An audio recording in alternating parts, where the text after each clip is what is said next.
Kings 10. When the queen of Sheba heard about Solomon, she came to challenge him with difficult questions. She arrived in Jerusalem with a great display of pomp, bringing with her camels carrying spices, a very large quantity of gold, and precious gems. She visited Solomon and discussed with him everything that was on her mind. Solomon answered all her questions. There was no question too complex for the king. When the queen of Sheba saw for herself Solomon's extensive wisdom, the palace he had built, the food in his banquet hall, his servants and attendants, their robes, his cupbearers, and his burnt offerings which he presented in the Lord's temple, she was amazed. She said to the king, "The report I heard in my own country about your wise sayings and insights was true. I didn't believe these things until I came and I saw them with my own eyes. Indeed, I didn't even hear half the story. Your wisdom and wealth surpass what was reported to me. Your attendants, who stand before you all the time and hear your wise sayings, are truly happy. May the Lord your God be praised because he favored you by placing you on the throne of Israel. Because of the Lord's eternal love for Israel, he made you king so you can make just and right decisions." She gave the king 120 talents of gold, a very large quantity of spices and precious gems. The quantity of spices the queen of Sheba gave King Solomon has never been matched. All right, so we have a foreign dignitary who hears of the wisdom of Solomon and the splendor of his kingdom. She comes to see for herself and is thoroughly impressed because it surpasses everything that she had been told. The voice needed a laugh this morning. Thanks, sunshine. So it's totally wicked. It's above everything I could ever imagine. So the wisdom, she asked every question that he could. Now, there's nothing in this that says that, oh, well, she was a woman and that's why his wisdom. No. This is a foreign dignitary, a head of state who would be educated, who has come, who has questions. None of the questions are told to us. So what are her questions? No idea.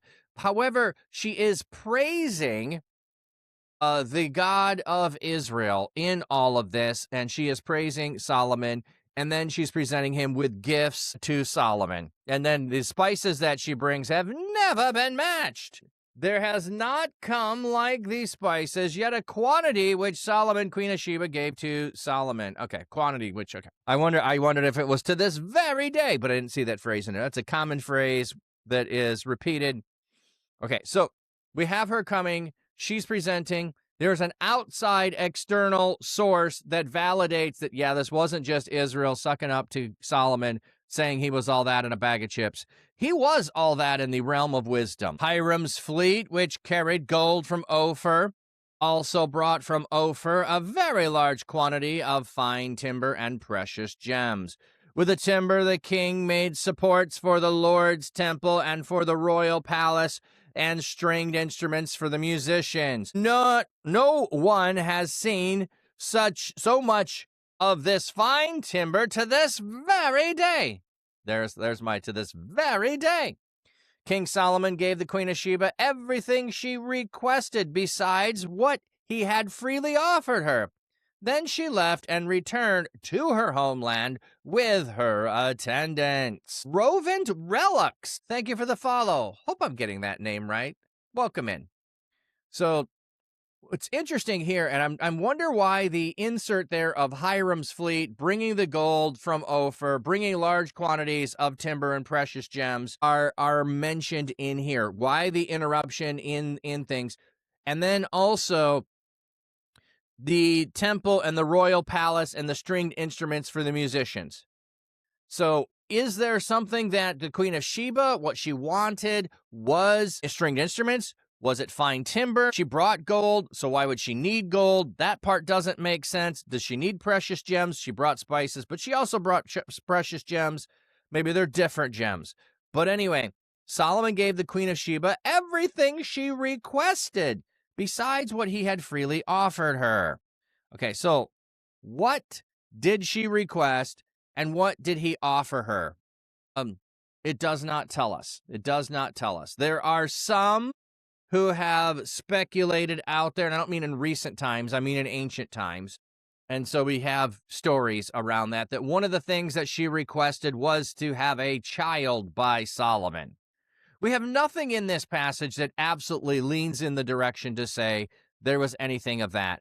We don't have him making her a queen or a concubine in the story. We have none of that listed. So I think that is a not necessarily a good way to resolve this, but just putting it out there in case you hear it. That's one of those things of, well, he gave her everything she requested. What she requested was a child. I don't think so.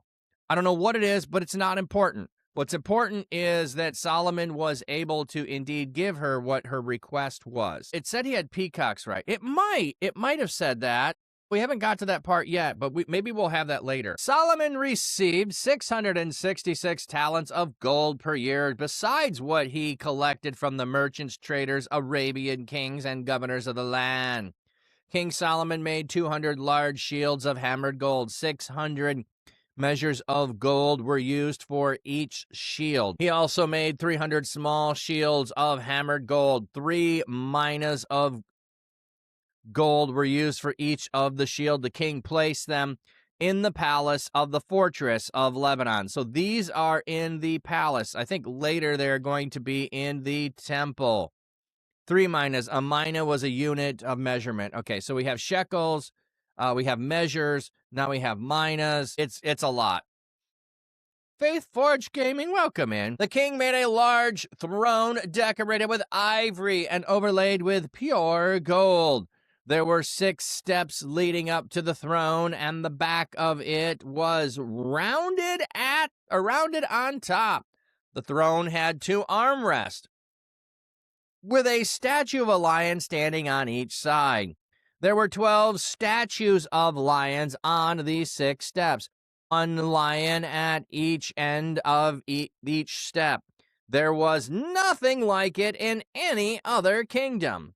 So, not entirely sure if the lions are all there to represent the 12 tribes of Israel, or if the lions are there just to simply represent the tribes of Judah. So we've got them on the steps. We've got them next to the throne. That's all that's going on. Welcome in, Christopher. Good to see you, friend. All of King Solomon's cups were made of gold, and all the household items in the palace of the Lebanon fortress were made of pure gold. There was no silver items, for silver was not considered very valuable in Solomon's time. Along with Hiram's fleet, the king had a fleet of large merchant ships that sailed the sea. Once every 3 years, the fleet came into port with cargoes of gold, silver, Ivory, Apes, and Peacocks. Hey, there it is, Lucis. There's the Peacocks. So the word meaning of the word is unclear. Some suggest baboons rather than apes. So this is an interesting thing. So the ships are sent out on a 3-hour tour. A 3-year tour. So how far away are they sailing that they're going to go? I'm going to say if they're returning every 3 years, I think they may be going further than simply to Africa. I think they may be going further than simply to Africa at this time. And there has been some speculation of the copper that is in Michigan is very similar in structure to copper that has been found in Israel, like old coins and whatnot. I don't know if he went there. I mean, but 3 years in order to send a ship out, if you're just going to Africa, how long would a ship take to get to South Africa? Maybe maybe they're going to India. Maybe they're going around to China. We don't know. He's sending them far away and they're coming back. So,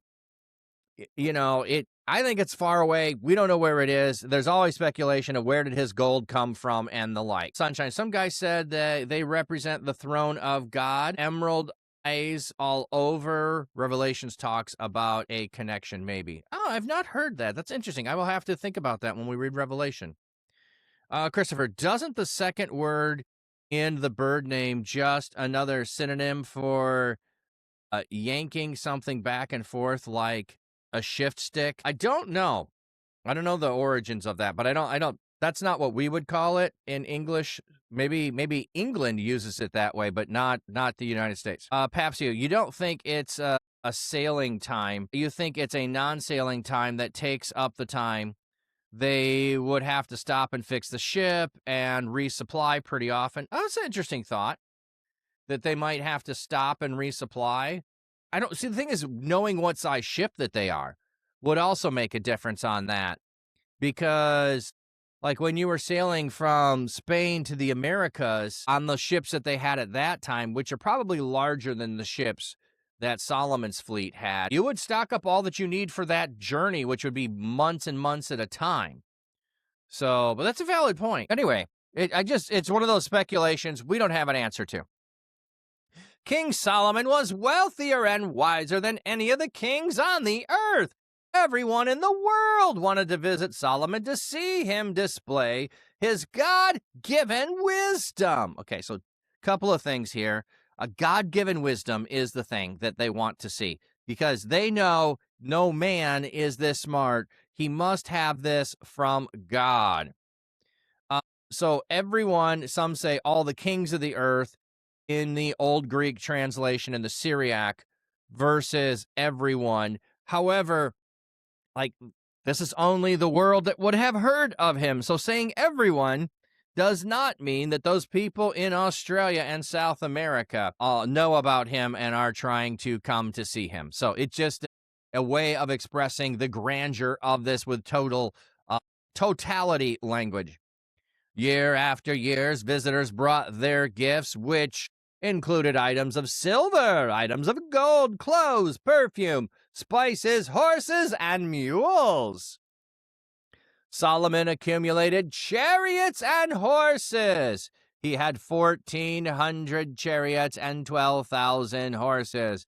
He kept them in assigned cities and in Jerusalem. Okay, we've just got to the first thing Solomon did wrong.